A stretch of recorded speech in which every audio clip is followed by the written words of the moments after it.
Bismillahirrahmanirrahim. Alhamdulillahilladzi amarana bis-salah walhamdulillahilladzi ba'atha lana akmalan nas salatan lillah wa huwa sayyidina Muhammad ibn Abdullah. Amma ba'du, Allahumma salli wa sallim wa barik ala sayyidil wujud sayyidil musallin sayyidina Muhammad wa ala alihi wa ashabihi ajma'in. Sahabat-sahabat yang mulakan Allah, apakah benar setelah bermakrifat, setelah mengenal Allah, kita tidak perlu lagi sholat? Kata orang tertentu, untuk apa sholat? Allah kan sudah ada dalam diri kita. Kalau sholatnya baru ruku sujud, itu belum sholat. Apakah betul demikian? Teman-teman yang mulakan Allah, bukankah Rasulullah atqan nas? Nabi itu orang a'rafun nas, paling bermakrifat. Dan kita tidak menemukan riwayat bahwa beliau meninggalkan sholat sampai hayat beliau, sampai hayat beliau berakhir. Maka apabila kita memperhatikan banyak ayat-ayat Al-Quran, kita dapat memahami bahwa di dalam Al-Quran surat Thaha ayat 14, coba lihat bahwa ma'rifat, akhir ma'rifat adalah sholat. Allah berfirman, berkalam kepada Sayyidina Musa. Apa kata beliau? Innani anallah la ilaha illa ana. Sesungguhnya aku adalah Allah, tiada ilah, tiada yang berhak disembah kecuali aku. Dan di ujungnya Allah mengatakan, fa'budni, sembahlah aku, aqimis salata li dzikri, dirikanlah salat untuk mengenangku, mengingatku. Allah mengenalkan dirinya, sesungguhnya akulah Allah, sembahlah aku, lalu dirikan salat untuk mengingatku. Maka justru sebaliknya, ciri-ciri orang yang bermakrifat, dia mendirikan ubudiyah dan salat kepada Allah SWT. Berdasarkan surat Thaha ayat 14 ini, boleh kita istinbat, kita ambil satu makna. Apa maknanya?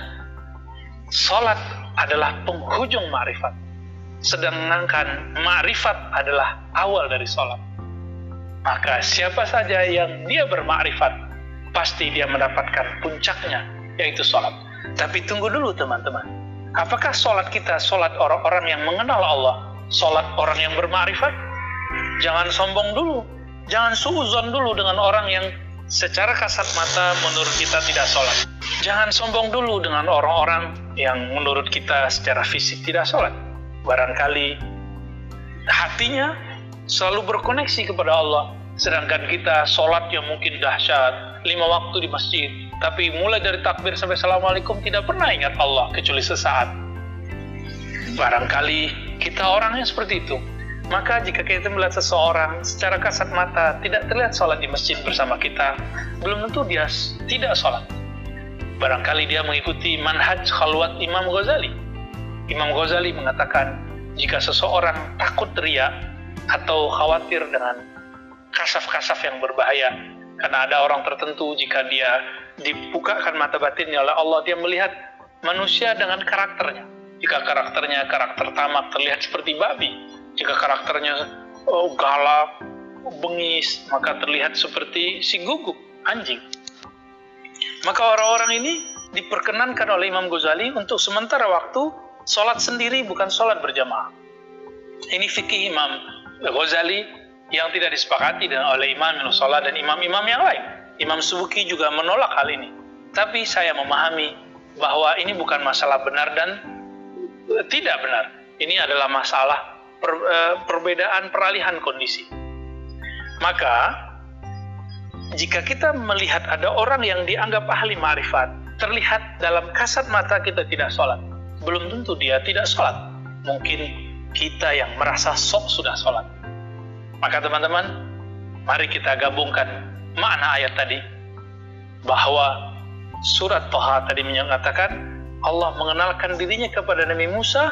Setelah mengenalkan dirinya, puncak dari pengenalan itu adalah beribadah lalu mendirikan sholat. Maka pengenalan ma'rifat tanpa ibadah dan sholat adalah kebatilan yang mutlak. Sebaliknya juga, orang-orang yang sholat tapi tidak mengenal Allah, itu sholatnya juga tidak bermakna, mardud indallah, tidak diterima di sisi Allah SWT. Maka kita menuduh diri kita, jangan-jangan sholatku belum khusyuk. Tidak sibuk memandang orang lain, menjadi juri orang lain.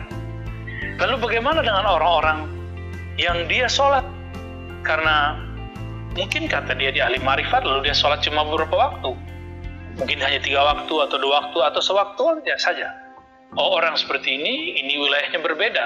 Ini tidak termasuk kepada wilayah ma'rifat. Ini ada perbedaan fikih. Fikih antara Ahlus Sunnah dengan kelompok Syiah Imamiyah. Mereka memang berbeda dalam waktu sholat dengan kita.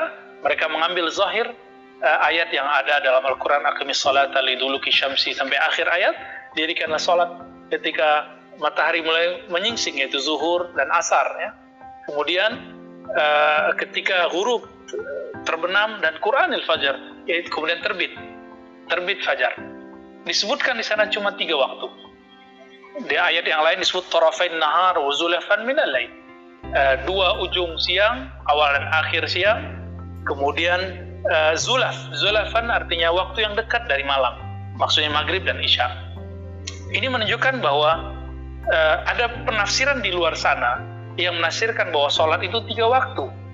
Tapi dalam periwayatan ulama Ahlus Sunnah yang kita ikuti, Nabi SAW pernah melakukan 2 hal. Pertama, Nabi sholat di awal waktu, maka beliau sholat terlihat 5 waktu pas: zuhur, asar, maghrib, isya, subuh, dengan waktu yang berjarak. Tapi di riwayat berikutnya, Sayyidina Jibril mengajarkan kepada Nabi agar sholat di ujung waktu zuhur, di awal waktu asar, di ujung waktu maghrib, di awal waktu isya, dan di ujung waktu subuh. Sehingga terkesan yang disebut dengan jamak suri, terkumpul secara zahir, tapi sebenarnya waktunya tetap 5. Seakan-akan waktunya 3. Inilah kemudian yang diabadikan dalam sholat rukhsah yang kita sebut dengan sholat jamak. Maka teman-teman yang melakukan Allah, betulkah ada sholat yang 3 waktu, 2 waktu menunjukkan orang itu berma'rifat? Tidak. Ini adalah perbedaan fikih. Kembali ke permasalahan pertama, berma'rifat adalah awal dari mendirikan sholat. Mendirikan sholat adalah puncak dari ketinggian ma'rifat. Wassalamualaikum warahmatullahi wabarakatuh.